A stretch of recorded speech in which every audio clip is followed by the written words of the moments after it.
Eh bien, ça va plutôt bien. Je suis toujours aussi passionné qu'à mes premiers jours et je continue le travail que j'ai fait, qui est un travail essentiellement social depuis plus de 40 ans. Je viens de terminer une commande de la BNF qui m'a permis de terminer un travail que je faisais avec l'association Les Petits Frères des Pauvres sur des personnes qui vivaient dans la rue et qui étaient relogées dans des hôtels sociaux. Donc ça n'a pas toujours été facile, mais comme Robert Doisneau me disait, ce qui est difficile, c'est les 60 premières années. Alors si je devais vous montrer une image et une seule, ça serait celle-ci. Voilà. Cette image est issue d'un livre que j'ai réalisé en 1991, justement, l'année du prix Niepce. Et cette photo était réalisée dans le service de pédiatrie de l'Institut Curie, qui soigne les enfants atteints du cancer. Dans ce service, j'y suis resté 2 années. Et ce qui m'a intéressé, c'était le côté très affectif qu'il y avait entre les soignants et les enfants, et entre les parents et les enfants. À cette époque, c'était en 1991, il y avait du personnel dans les hôpitaux, et les infirmières, les aides-soignantes avaient du temps à consacrer aux malades, et donc aux enfants. Et c'est pour ça qu'elle disait, là j'ai le temps de vivre mon humanité, ce qu'elles ne peuvent plus faire à l'heure actuelle. Et donc cette photo intitulée Le câlin est un moment particulier qui se passait au sein de l'Institut Curie, et en fait c'est une infirmière qui fait un câlin à un enfant malade. Et je trouve qu'elle résume parfaitement ce qui se passait à l'époque dans ce service. Parce que dans tous mes travaux, qui sont essentiellement des travaux sociaux, je n'ai pas voulu toujours condamner. J'ai voulu montrer aussi des choses qui marchaient bien. Et ce service de l'Institut Curie est un service où il y avait beaucoup d'humanité et où tout était fait pour que les enfants aillent mieux. Et c'est pour ça que j'y suis resté 2 ans et que j'ai fait ce livre. D'où cette image.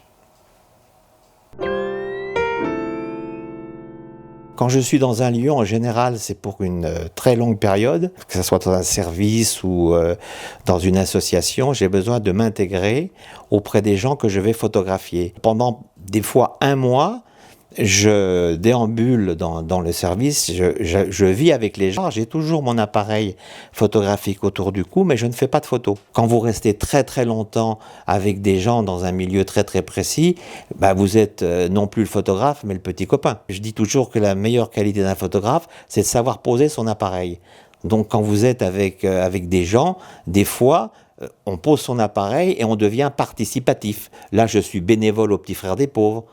1 fois par semaine, c'est-à-dire que je donne la soupe à des personnes qui sont dans la rue. J'ai besoin de ce côté-là aussi, de participer.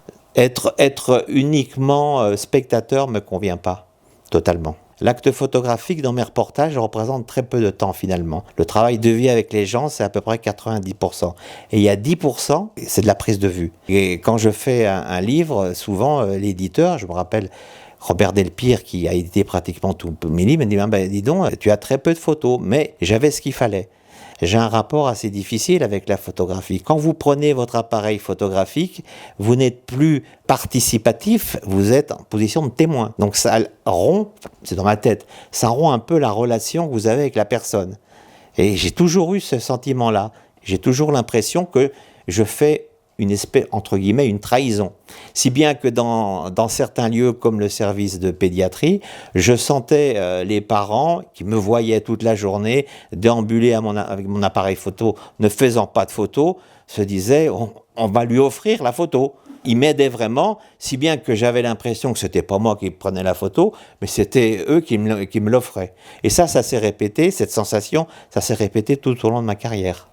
Si vous saviez le nombre de photos que j'ai ratées, où je me disais, j'étais avec quelqu'un, où je me disais, ça serait une photo à prendre, mais j'étais paralysé, et donc notamment, j'ai travaillé à Nanterre, je parlais avec des gens, je dis, il y a une superbe lumière et tout, mais mon appareil ne sortait pas.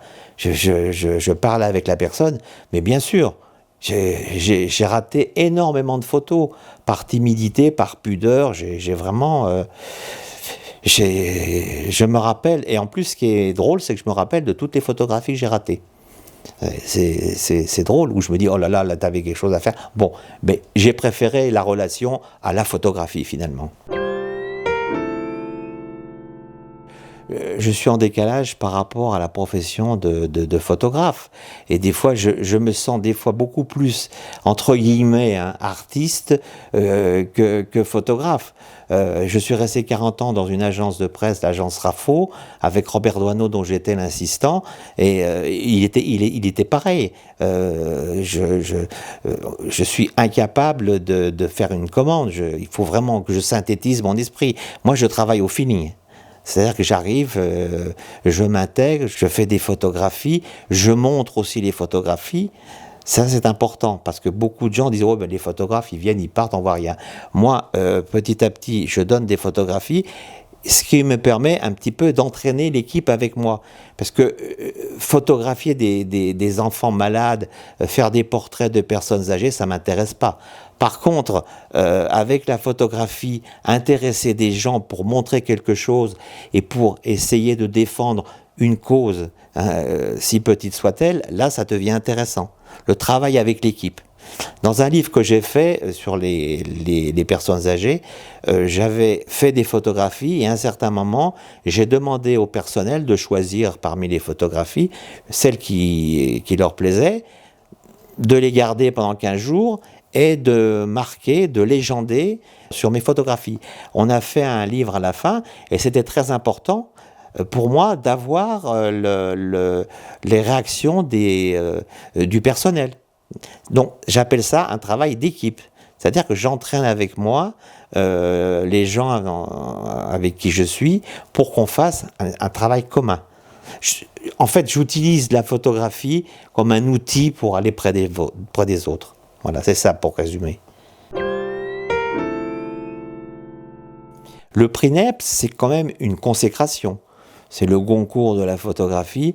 Et pour moi, ça a boosté ma carrière parce que je fais une photographie sociale, donc une photographie qui n'est pas à la mode, ça n'a jamais été à la mode la photographie sociale.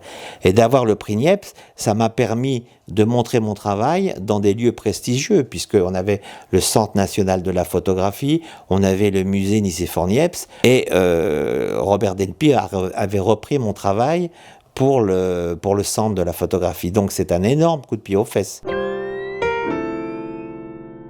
J'ai eu l'honneur de participer à cette grande commande qui m'a permis de terminer un long travail que je faisais justement avec l'association des petits frères des pauvres sur des personnes sans abri qui étaient relogées. C'était pour moi vraiment très très important parce que on a eu une très bonne somme d'argent et ça m'a permis de terminer ce travail que je n'aurais pas pu terminer s'il n'y avait pas eu la BNF. Et maintenant, là, donc, je vais commencer un travail au SAMU social, puisque c'est les 30 ans du SAMU social, et à cette occasion, ils m'ont demandé de faire un reportage sur toute leur structure. Donc, je continue plus des petites commandes qui me permettent de mettre du beurre dans les épinards, mais voilà, j'ai quand même pas mal de projets. Je sens pas la fatigue. J'ai toujours envie d'y aller, toujours envie de faire des sujets sociaux, et je continue ma ligne. Et j'ai bien l'impression j'ai bien envie de la continuer jusqu'au bout.